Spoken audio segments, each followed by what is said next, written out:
नीलाम्बुजश्यामलकोमलाङ्गम् सीतासमारोपितवामभागम् पाणौ महासायक चारुचापम् नमामि रामम् कंसनाथम्। श्री अवध बिहारी तेरी आरती गाऊं, अवध बिहारी तेरी आरती गाऊं। हे सीताराम तेरी आरती गाऊं, हे सीताराम तेरी आरती गाऊं। आरती गाऊं रघुवर आपको रिझाऊं, आरती गाऊं रघुवर तुमको मनाऊं। हे सीताराम तेरी आरती गाऊं, हे राजा राम तेरी आरती गाऊं। कनक सिंहासन राजत जोरी, कनक सिंहासन राजत जोरी। दशरथ नंदन जनक किशोरी, दशरथ नंदन जनक किशोरी। दर्शन कर आनंद मनाऊं, हे सीताराम तेरी आरती गाऊं। लखन राम सिय शोभा साजे, लखन राम सिय शोभा साजे। चरणों में हनुमान विराजे, चरणों में हनुमान विराजे। निरख निरख छवि मन में बसाऊं, हे सीताराम तेरी आरती गाऊं। मैं सेवक मेरे नाथ आप हो, मैं सेवक मेरे नाथ आप हो। हर पल मेरे साथ आप हो, हर पल मेरे साथ आप हो।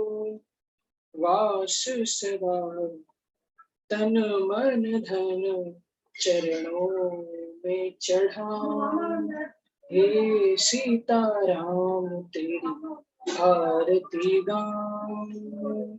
श्री तुलसीदास जी के प्यारे तुम हो, तुलसीदास जी के प्यारे तुम हो। मेरे रघुवर जीवन धन हो, मेरे रघुवर जीवन धन हो। वास सदा चरणों में पाऊं, हे सीताराम तेरी आरती गाऊं। आरती गाऊं रघुवर आपको रिझाऊं, आरती गाऊं रघुवर तुमको मनाऊं। हे सीताराम तेरी आरती गाऊं, हे राजा राम तेरी आरती गाऊं। अवध बिहारी तेरी आरती गाऊं, श्री अवध बिहारी तेरी आरती गाऊं। राजा रामचंद्र भगवान की जय, अवध बिहारी सरकार की जय। जय जय श्री राधे, जय जय श्री राधे, जय जय श्री राधे। गुरु ब्रह्मा विष्णु गुरुर्देवो महेश्वरः गुरु साक्षात् परब्रह्म तस्मै श्री गुरवे नमः। वराहपीडं नटवरवपु कर्णयो कर्णिकारं बिभ्रदवासः कनककपिशं वैजयन्तीं च मालां रन्ध्रान् वेणुरधरसुधया पूरयन् गोपवन्दैः वृन्दारण्यं स्वपदरमणं प्राविशद्गीतकीर्तिः। योऽन्तः प्रविश्य मम वाचमिमां प्रक्षुप्तां सञ्जीवयत्यखिलशक्तिधरः स्वधाम्ना अन्याश्च हस्तचरणश्रवणत्वगाधीन् प्राणान्नमो भगवते पुरुषाय तुभ्यम्। गुरुवर्थे त्यक्तराज्यो व्यचरधनुवनं पद्मपदभ्यां प्रियाया पाणिस्पर्शाक्षमाभ्यां मृजितपथुर्जो यो हरीन्द्रानुजाभ्यां वैरूप्याच्छूर्पणक्षा प्रियविरहरुषा रोपितभ्रो वृजृम्भ त्रिस्ताब्दिर्बद्धसेतुखलदवदहनः कौशलेन्द्रो वतान्नः अतुलितबलधामं हेमशैलाभदेहं दनुजवनकृशानं ज्ञानिनामग्रगण्यं सकलगुणनिधानं वानराणामधीशं रघुपतिप्रियभक्तं वातजातं नमामि। यत्र यत्र रघुनाथकीर्तनं तत्र तत्र कृतमस्तकाञ्जलिं बाष्पवारि परिपूर्णलोचनं मारुतिं नमत राक्षसान्तकम्। मेरी भवबाधा हरो श्री राधा नागर सो जातन की छाई परे तो श्याम हरित दुति होय। भक्ति भक्ति भगवंत गुरु चतुर नाम वपु एक तिनके पद वंदन किए तो नाशत विघ्न अनेक। राजा रामचंद्र भगवान की जय। अवध बिहारी सरकार की जय। जय जय श्री राधे जय जय श्री राधे जय जय श्री राधे। कथा को श्रवण करें उससे पूर्व पूज्य संत श्री प्रेम भूषण जी महाराज के द्वारा गाया हुआ बड़ा प्यारा भाव है नाम संकीर्तन। निश्चित थोड़ा 2 मिनट के लिए गाएं। हम राम जी के राम जी हमारे हैं। हम राम जी के राम जी हमारे हैं। हम राम जी के राम जी हमारे हैं। हम राम जी के राम जी हमारे हैं। हम राम जी के राम जी हमारे हैं। हम राम जी के राम जी हमारे हैं। मेरे दो नैनन के तारे हैं। मेरे दो नैनन के तारे हैं। मेरे दो नैनन के तारे हैं। मेरे दो नैनन के तारे हैं। हम राम जी के राम जी हमारे हैं। हम राम जी के राम जी हमारे हैं। हम राम जी के राम जी हमारे हैं। हम राम जी के राम जी हमारे हैं। हम राम जी के राम जी हमारे हैं। हम राम जी के राम जी हमारे हैं। हम राम जी के राम जी हमारे हैं। हम राम जी के राम जी हमारे हैं। हम राम जी के राम जी हमारे हैं। हम राम जी के राम जी हमारे हैं। हम राम जी के राम जी हमारे हैं।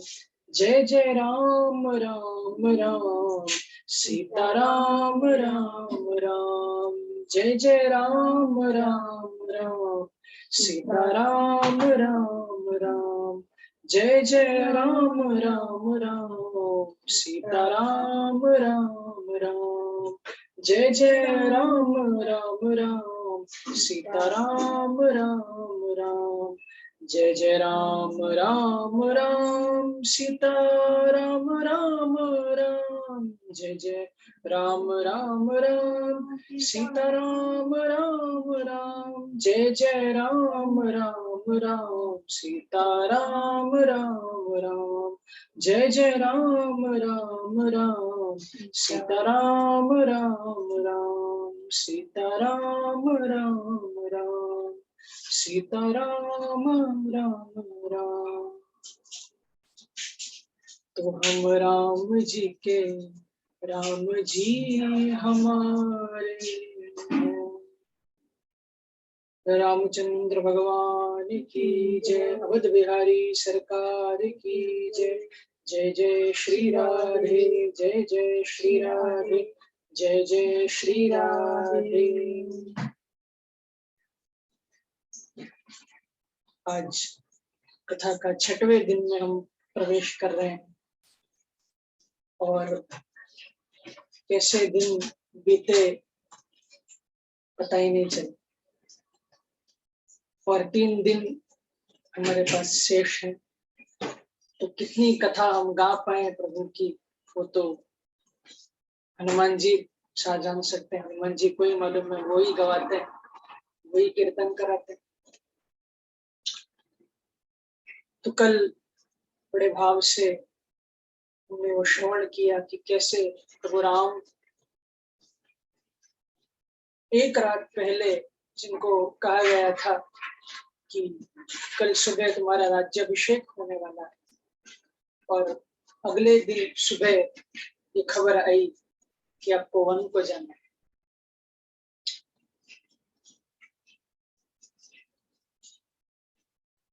भगवान के चेहरे पर जब ये बात सुनाई गई कि आपको आपका राज्याभिषेक कल होगा, तो ये बात सुन करके भगवान के चेहरे पर खुशी आई। मैं एकदम बहुत प्रसन्न हो गए। और ना तो ये बात जब सुनाई गई कि आपको वन में जाना है, तो एकदम दुखी हो गए। ये हुआ ही नहीं। पहले भी प्रभु राम वैसे ही थे, बाद में भी प्रभु राम वैसे ही थे। प्रभु का चेहरा, मुखमंडल बिल्कुल बदला ही। न तो राज्याभिषेक की खुशी, न वन गमन का दुख।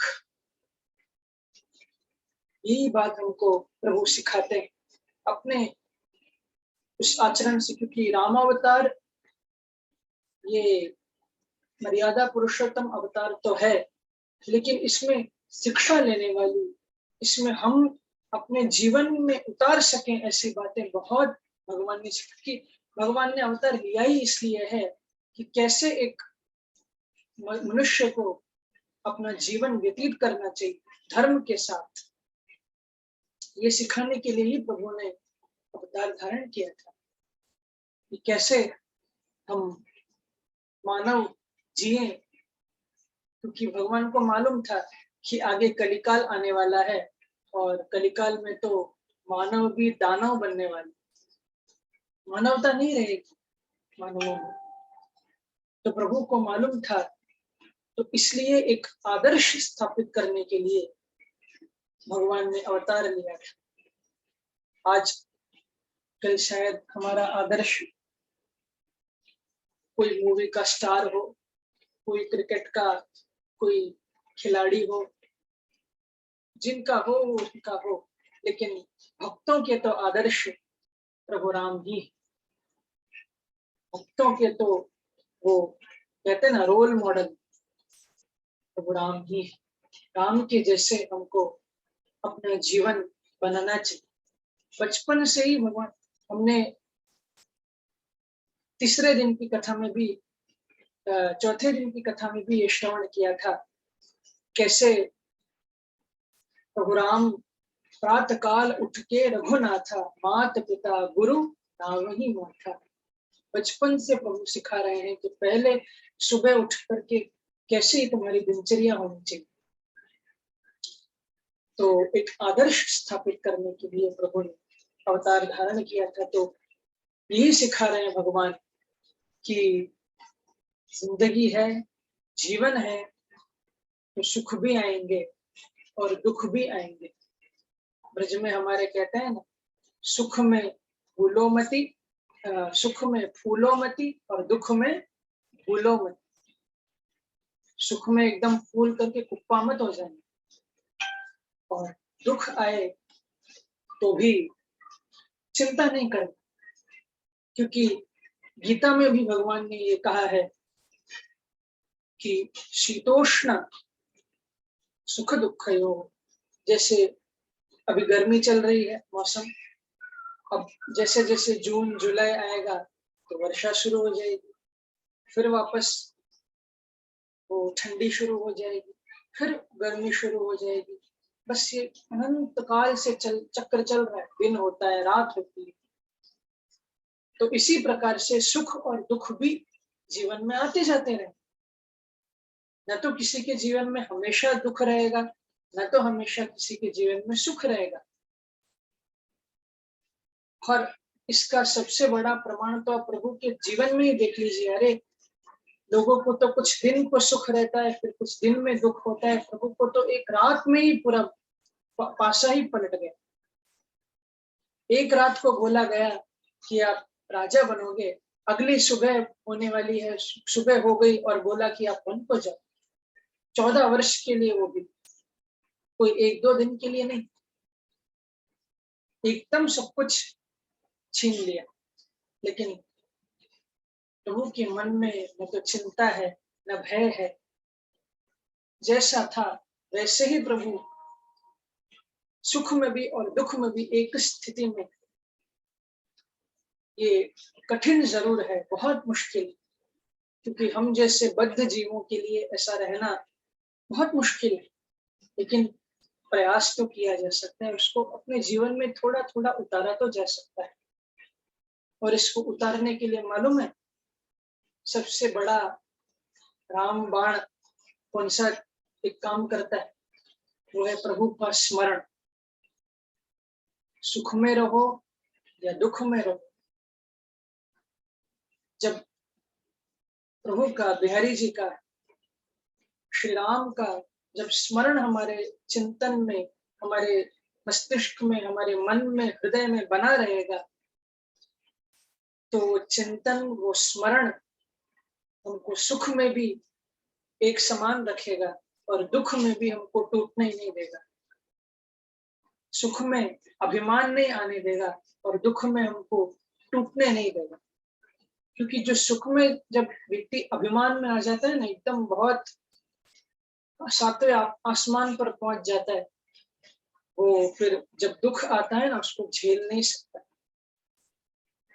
अब देख लेना, कहीं भी जिसके पास अपार संपत्ति होती है, बहुत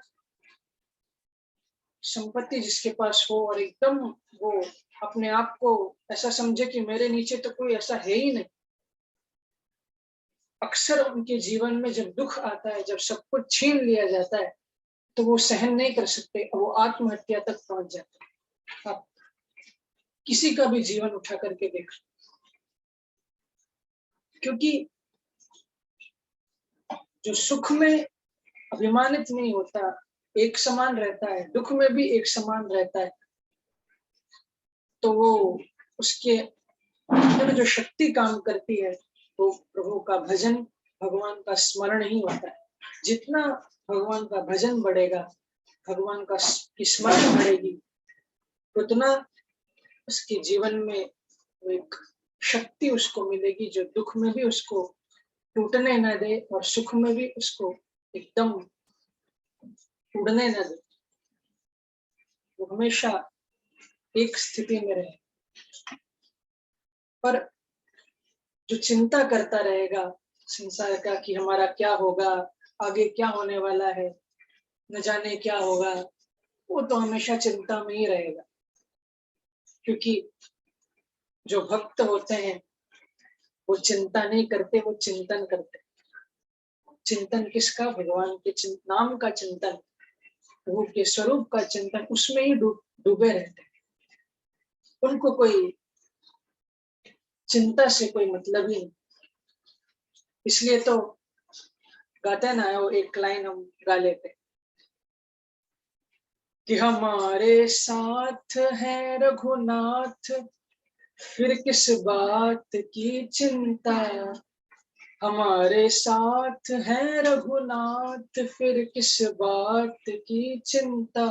चरण में रख दिया जब माथ, फिर किस बात की चिंता। चरण में रख दिया जब माथ, फिर किस बात की चिंता। फिर किस बात की चिंता, फिर किस बात की चिंता।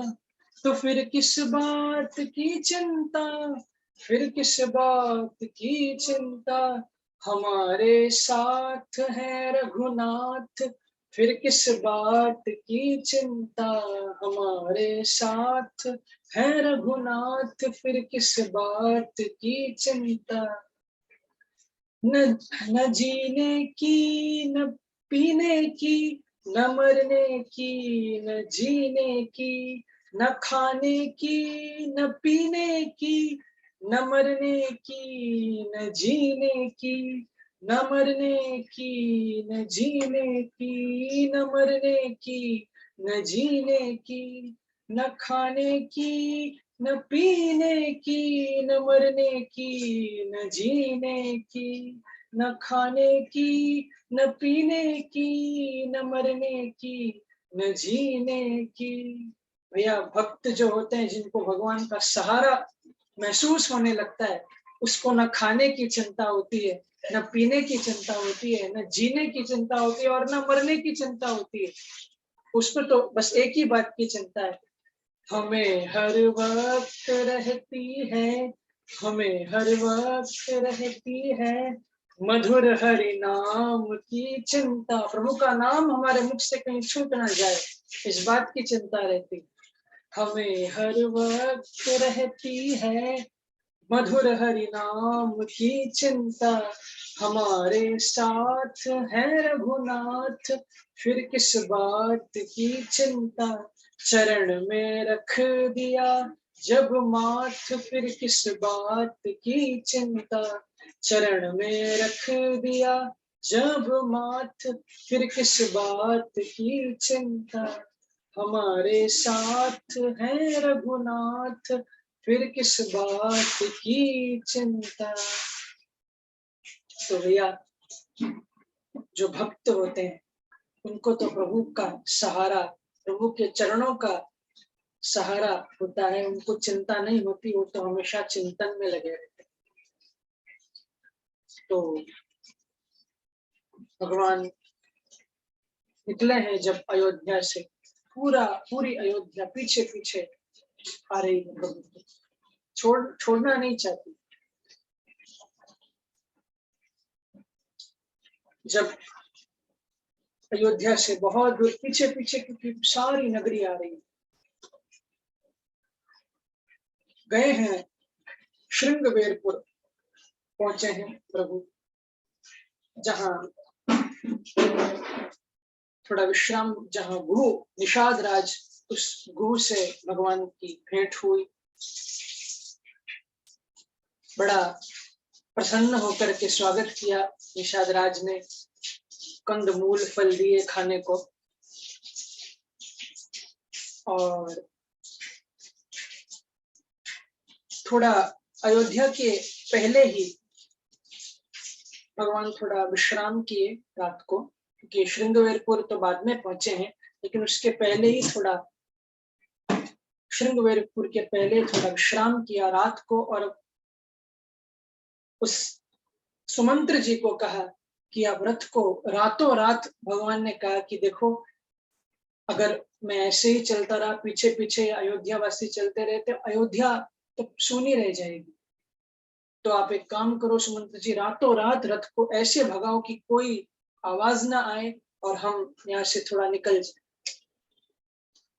तो जब सब अयोध्यावासी सो रहे थे तो रातों रात उस रथ को प्रभु ने उठा लिया, वहां से निकाल लिया। और जब उठे हैं अयोध्यावासी और देखा कि प्रभु राम तो हमको छोड़ करके चले गए, तो कोस रहे हैं कि हम सोए क्यों, हम सोए ही क्यों जो हमको छोड़ करके प्रभु राम गए। रोते बिलखते सब अयोध्यावासी फिर से अयोध्या को लौटे हैं। और जब श्रृंगवेरपुर पहुंचे हैं प्रभु, निषाद राज ने स्वागत किया, कंद मूल फल सबको खिलाया, सुमंत्र जी को, लक्ष्मण जी को, सीता मैया को और प्रभु राम को। बड़े गदगद हुए हैं, गले लगाया निषाद राज को प्रभु राम ने। बड़े धन्य हुए हैं कि आप इतने बड़े राजा और हम इस छोटे से, इस वन के छोटे से राजा हैं, तो हम पर आप कृपा करने के लिए पधारे हो प्रभु। क्या कारण है, आप यहाँ कैसे पधारे? तो भगवान ने तो कुछ कहा नहीं। वहां क्योंकि शाम हो गई थी तो एक पेड़ के नीचे निषाद राज ने और लक्ष्मण जी ने थोड़ा उस पत्तों से बिछा करके प्रभु को सोने के लिए व्यवस्था की कि आप यहाँ थोड़ा विश्राम करें। तो जब सीता जी और राम सोने लगे तो पंखा किया लक्ष्मण जी ने, तो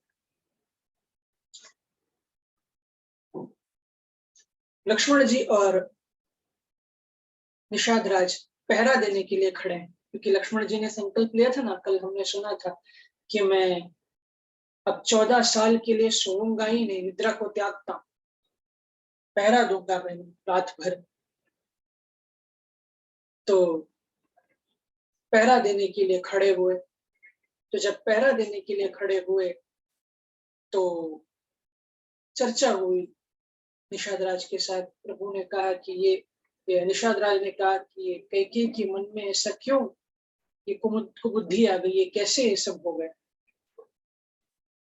तो लक्ष्मण जी ने कहा कि देखो, किसी को दोष देने से कोई लाभ नहीं है, ये तो सब विधि का विधान है, जैसा विधि ने वो खेल रचाया बस वैसे ही चल रहा है, तो किसी को दोष देने से कोई मतलब नहीं। तो रोते रोते लक्ष्मण जी कह रहे हैं कि लक्ष्मण जी देख रहे हैं और निषाद राज भी देख रहे हैं कि कितने कोमल उन मखमल के उन गद्दों में प्रभु सोते थे, तो वो विश्राम करते थे, लेकिन आज पत्तों पे विश्राम करने की स्थिति आ गई। कुछ उन पत्तों में प्रभु विश्राम कर रहे हैं। तो ये सब चर्चा होती रही रात भर। जब सुबह हुई तो भगवान ने नित्य कर्म किया, अपना शौच आदि से निवृत्त होकर के नित्य कर्म किया, संध्या वंदन किया और स्नान करके फिर जटाओं को बनाने लगे। एक जो पेड़ होता है, पेड़ से तो जो दूध निकलता है, तो उस दूध से, दूध को बालों में लगाने से जटा बन जाती है। तो लक्ष्मण जी को आज्ञा दी कि आप उस पेड़ के दूध को थोड़ा लेकर के आओ, हम जटा बनाए। तो लक्ष्मण जी लेकर के आए और जब बनाने लगे जटा, सुमंत्र जी देख रहे हैं।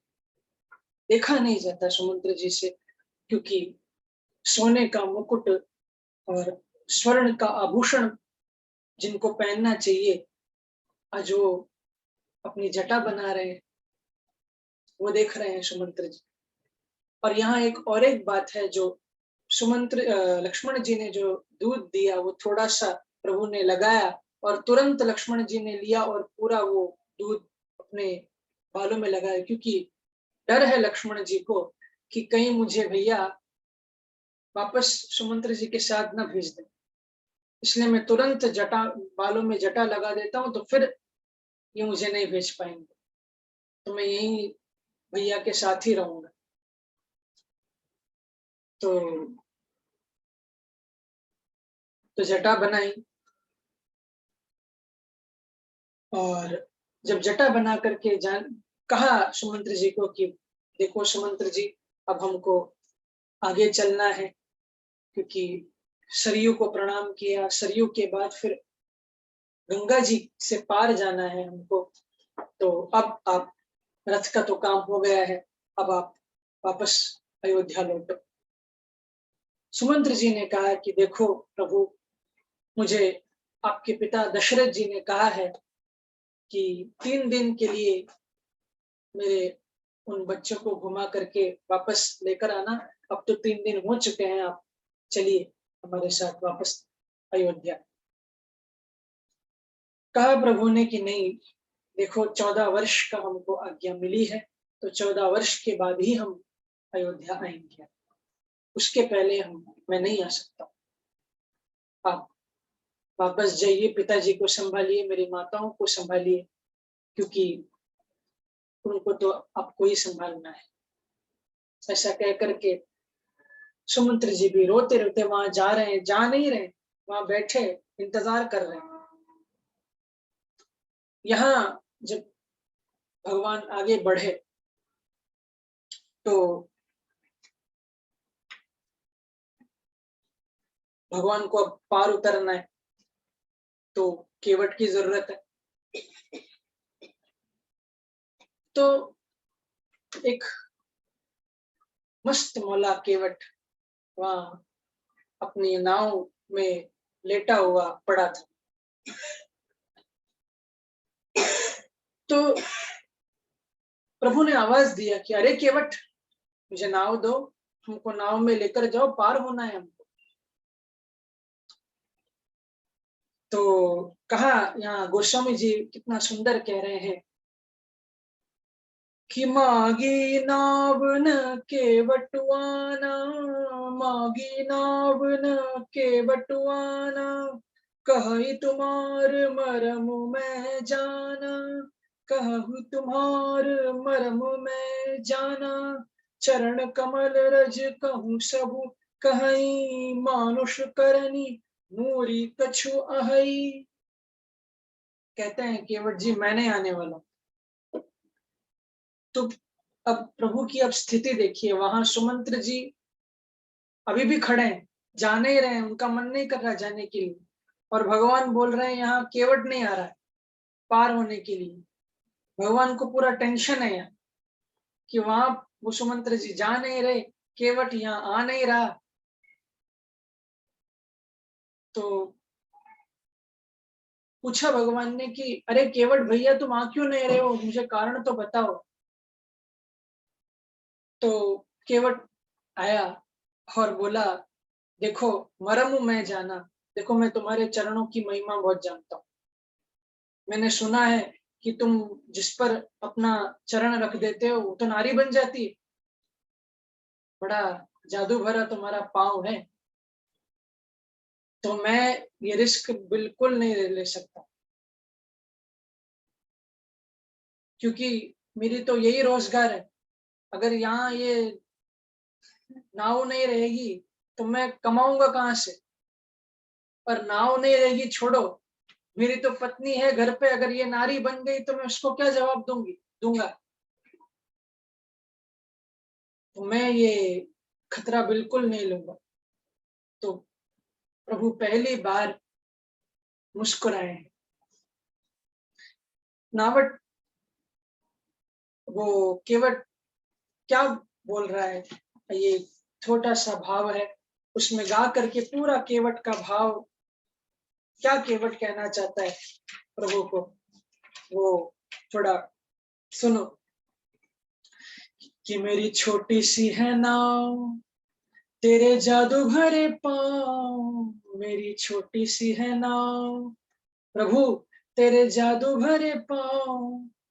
मोहे डर लागे राम, कैसे बिठाऊं तोहे नाव में। नाव में कैसे बिठाऊं तोहे नाव में। वो मेरी छोटी सी है नाव, तेरे जादू भरे पाँव। मेरी छोटी सी है नाव, तेरे जादू भरे पाँव। मोहे डर लागे राम, कैसे बिठाऊं तोहे नाव में। नाव में कैसे बिठाऊं तोहे नाव में। जब पत्थर से बन गई नारी, वो जब पत्थर से बन गई नारी, तो ये तो काठ की नाव हमारी। हो, ये तो काठ की नाव हमारी। अरे पत्थर जब नारी बन गई, ये तो मेरा तो लकड़ी का नाव है, काठ का नाव है। तो करूं यही रोजगार, पालूं सारा परिवार। सुनो सुनो सरकार, कैसे बिठाऊं तोहे नाव में। नाव में कैसे बिठाऊं तोहे नाव में। वो मेरी छोटी सी है नाव, तेरे जादू भरे पाँव। मेरी छोटी सी है नाव, तेरे जादू भरे पाँव। सुनो मोहे डर लागे राम, कैसे बिठाऊं तोहे नाव में। नाव में कैसे बिठाऊं तोहे नाव में। अब इसका सॉल्यूशन क्या है? प्रभु पूछ रहे हैं, अरे मैं करूं क्या, वो तो बताओ। तो मानो तो एक बात सुनाओ, वो मानो तो एक बात बताओ। क्या? कि तेरे चरणों की धूल हटाओ, तेरे चरणों से धूल हटाओ। मेरा संशय हो दूर, जो तुम्हें हो मंजूर। सुनो सुनो जी हुजूर, कैसे बिठाऊं तोहे नाव में। नाव में कैसे बिठाऊं तोहे नाव में। वो मेरी छोटी सी है नाव, तेरे जादू भरे पाँव। मेरी छोटी सी है नाव, तेरे जादू भरे पाँव। मोहे डर लागे राम, कैसे बिठाऊं तोहे नाव में। नाव में कैसे बिठाऊं तोहे नाव में। ओ कैसे बिठाऊं तोहे नाव में। नाव में कैसे बिठाऊं तोहे नाव में। तो जब ऐसा कहा उस केवट ने, और कितना सुंदर गोस्वामी जी यहाँ कह रहे हैं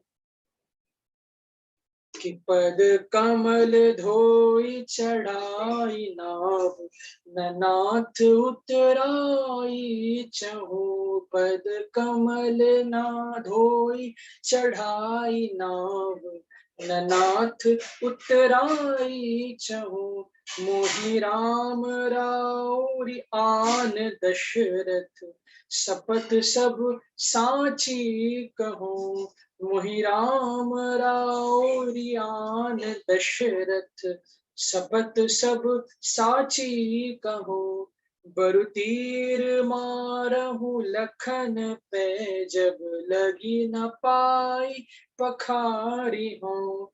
बरु तीर मारहु लखन पे, जब लगी न पाय पखारी हो। तब लगी तुलसीदास नाथ, कृपाल पार उतार हो। तब लागी न तुलसीदास नाथ, कृपालु पार उतारी हो।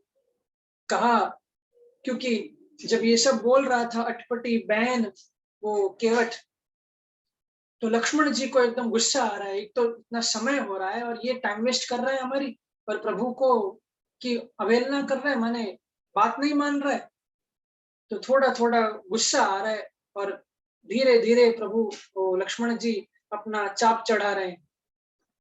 तो कहा उस केवट ने कि देखो, पद कमल धोकर ही मैं नाव में तुमको चढ़ाऊंगा। अब भले ही लक्ष्मण मुझे तीर मारे, क्योंकि पीछे से इशारा दिखा रहे हैं तीर निकालने का। अब भले ही लक्ष्मण मुझे मार दे, मैं मर जाऊं, तो भी दुनिया मुझे कुछ नहीं कहेगी, आपको ही कहेगी कि मांगा था क्या केवट ने, सिर्फ कमल चरण ही तो धोने मांगा था और लक्ष्मण ने मार दिया, तो बदनामी तो तुम्हारी होगी। देखो पीछे से बाण दिखा रहा है लक्ष्मण। और कहा कि ये शपथ लेकर के मैं आपकी कह रहा हूं, दशरथ जी की शपथ में बाण लेकर के बोल रहा हूं कि मैं बिना तुम्हारे चरण धोए तुमको चढ़ाऊंगा ही नहीं, और मैं उतराई में भी कुछ नहीं लूंगा, मुझे नहीं चाहिए। ननाथ उतराई चाहूं, मुझे और कुछ नहीं चाहिए, बस तुम्हारे चरण को मैं धोना चाहता हूं।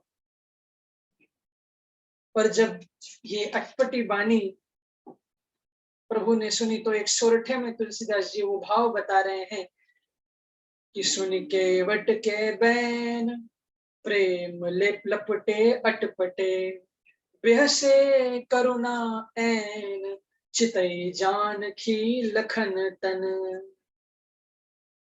पहली बार अयोध्या को छोड़ने के बाद उस केवट के अटपटे बैन को सुनकर के प्रभु हंस पड़े, मुस्कुरा रहे हैं कि ये कैसा अटपटा भक्त मिल गया हमको। जब मुस्कुराते हुए प्रभु को देखा, तो केवट ने कहा कि बस आपको मुस्कुराना ही तो था, मुझे इसलिए तो इतना नाटक मैंने किया। कितना आप रोते बिलखते सबको छोड़ के आ रहे हो, खुद भी रो रहे हो, खुद भी आप दुखी हो। और यहाँ तुलसीदास जी कह रहे हैं कि करुणा एन चितई जान की लखन तन, देख रहे हैं लखन जी और सीता जी को। इसका भी एक भाव है कि मानो प्रभु बोल रहे हैं कि अब तो हम मन को जा रहे हैं, तो ऐसे अटपटे भक्त ही हमको मिलेंगे। कब तक दुखी रहोगे, मैं भी मुस्कुरा रहा हूं, तुम भी मुस्कुराओ, आनंद लो इसका। तो केवट ने कहा कि बस आपको, क्योंकि भक्त और क्या चाहता है, प्रभु हमारे सामने मुस्कुराते हुए खड़े हैं। जैसे भीष्म पितामह कह रहे थे ना, अब प्रसन्न हासा रणलोचनोल्लसत्, मेरे सामने आप दुखी होकर के मत रहो, मेरे सामने प्रसन्न होकर के खड़े रहो, आपका वो प्रसन्न मुख मैं देखना चाहता हूँ। तो भक्तों का तो यही इच्छा होती है कि अपने प्रभु को प्रसन्न होकर के मुस्कुराते हुए देखें। तो मुस्कुरा पड़े भगवान, और क्या बोल रहे हैं कि कृपा सिंधु बोले मुस्काई, सोई करो जई तब नाव न जाई। भैया तुमको जो करना है वो करो, लेकिन थोड़ा जल्दी करो, क्योंकि हमको पार जाना है। तो गंगा जी से ही जल एक कटोरे में, एक कमंडलों में भर करके लाया केवट, और चरणों को धोया है। देख देख करके धो रहे हैं, एक एक एक कण भी ना रहे, पूरा आनंद ले रहे हैं चरण धोने का। और एक एक कण को साफ करके अति आनंद उमगी अनुरागा, चरण सरोज पखारन लागा। वर्ष सुमन सुर सकल सिहाही, यही राम यही सम पुण्य पुंज को नहीं। देवता वहां से पुष्प वर्षा कर रहे हैं कि भैया आज इस केवट से ज्यादा भाग्यवान कौन है, जो भगवान के चरणों को धोने का इसको लाभ मिल रहा है। कहा वो केवट जो गंगा की उस किनारे पर बैठा है, लोगों को पार उतारता है, और आज इतना उसका भाग्य कि प्रभु के चरण को धो रहा है। और कहते हैं कि पद दोहे में कह रहे हैं कि पद पखारी जलपान करी, आप सहित परिवार, पितर पार करी प्रभु ही पुनि, मुदित गयो ले पार। चरणों को धोया, उस चरणामृत को स्वयं ग्रहण किया, पूरे परिवार को उस चरणामृत को पिलाया। और कहते हैं कि पितरी पार करी प्रभु की, अपने पीढ़ियों को उस केवट ने तर दिया और लेकर के बिठाया। और कैसे बिठाया है, ऐसे नहीं बिठाया, ऐसे नहीं कहा कि आप बैठो, क्योंकि वहां वो किनारा है, तो वहां वो रेत होगी, तो रेत में वापस पैर लगेंगे कि तो वापस वो चरण धूली हो जाएगी।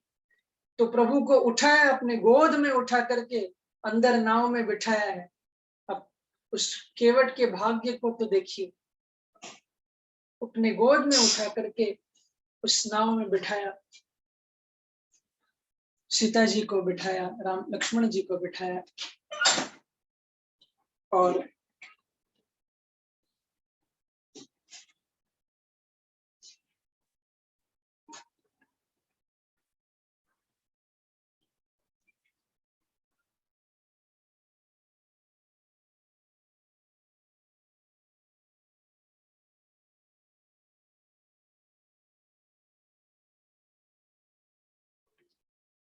लक्ष्मण जी को बिठाया और पार कराने जा रहे हैं।